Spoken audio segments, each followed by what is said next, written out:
नमस्कार. श्री स्वामी समर्थ. कसे आहात तुम्ही सगळे? आय होप तुम्ही सगळे मस्त असाल. तर बघा, आपला 31 तारखेला म्हणजे सोमवारी स्वामींचा आपला प्रकट दिन आहे. तर प्रकट दिनानिमित्त आपण नाही का सगळ्यांच्या आता सेवा सुरू असतील, 21 दिवसाची, कुणाची 11 दिवसाची. तर ह्या सगळ्या सेवा आपण करत असतो. पण आता बघा, ह्या सगळ्या गोष्टी करत करत काहींना खूप बिझी लाईफमध्ये एवढा वेळ नसतो किंवा करण्याची खूप इच्छा आहे पण आता वेळच नाही आहे. किंवा मग आपल्या महिला लोकांचं मासिक पाळी असते, मासिक धर्म आहे, त्याच्यामध्ये आपल्याला त्या वेळामध्ये नाही का आपलं मिस होतात. तर या दिवसामध्ये आपल्याला करू शकत नाही आपण 21 दिवसाचं नाही का पारायण किंवा 11 दिवसाचंही करू शकत नाही. तर आपल्या मासिक अडचणीमुळे आपल्याला होत नाही. तर आपण एक दिवसीय पारायण म्हणजे स्वामी चरित्र सारामृताचं बघा, एका दिवसाचं आपण पारायण करायचं आहे.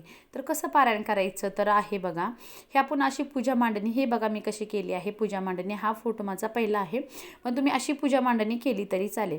तर तुम्हाला जर 21 दिवसाचं पारायण करायचं असेल तर ही अशी मांडणी केली तरी चालेल. किंवा आपल्याला तर एक दिवसीय पारायण करायचं आहे, तर ते पारायण आपण कसं करायचं आहे तर आपण एका दिवसामध्ये स्वामी चरित्र सारामृताचे 21 अध्याय पूर्ण करायचे आहे, तेही एका बैठकीत. आणि तुम्ही ते पारायण केव्हाही करू शकता. तर आपल्याकडे बघा किती दिवस राहिले, तर आपलं पुढच्या सोमवारी म्हणजे अजून आपल्याकडे 7 दिवस आहेत.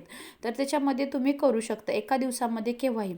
किंवा तुम्हाला स्वामींच्या प्रकट दिना दिवशी जमलं तर त्या दिवशीही तुम्ही करू शकता. जास्त वेळ काय लागत नाही. तर त्याला बघा साधारण 1.5 ते 2 तास लागतील. आपण नवीन वाचणारे असलो तरीही किंवा एका बैठकीत आपण केलं तरीही आपला पूर्ण पूजा मांडणी, त्याच्यानंतर आपण पहिलं 11 माळी जप करायच्या, त्याच्यानंतर आपण हे 21 अध्याय पूर्ण वाचायचे, त्याच्यानंतर आपण तारक मंत्राचंही पठण करायचं आहे.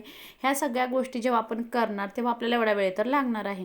तर तुम्हाला जर शक्य नाही बाबा, आता आपल्याला स्वामींच्या सेवा एवढ्या करणं शक्य नाही तुम्हाला, तर आपण तर नित्यसेवेमध्ये ही 3 अध्याय रोज करत असतो. किंवा आता आपल्या स्वामींच्या प्रकट दिनानिमित्त प्रत्येकजण नाही का आपलं 21 दिवसाचं किंवा आपलं 11 दिवसाचं पारायण सुरू करत असतात.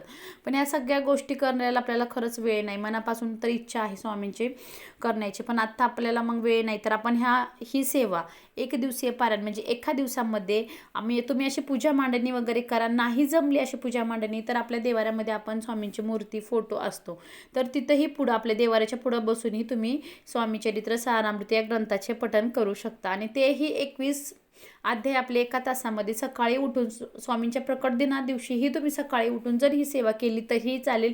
किंवा आधीमध्ये तुम्हाला जर किंवा आता टाईम आहे बाबा, एक दिवस मला सुट्टी आहे कामावनं, तर मी एक दिवसाचं हे एक दिवसीय पारायण करायची इच्छा आहे, तर तुम्ही एका दिवसामध्येही करू शकता. आणि आवर्जून स्वामीच्या प्रकट दिनानिमित्त तुम्ही ह्या सगळ्या सेवा नक्की करा. आणि स्वामी चरित्र सारामृताचे 21 अध्यायाचं पठण नक्की करा. आणि व्हिडिओ आवडला तर लाईक करा, शेअर करा आणि सबस्क्राईब करायला विसरू नका.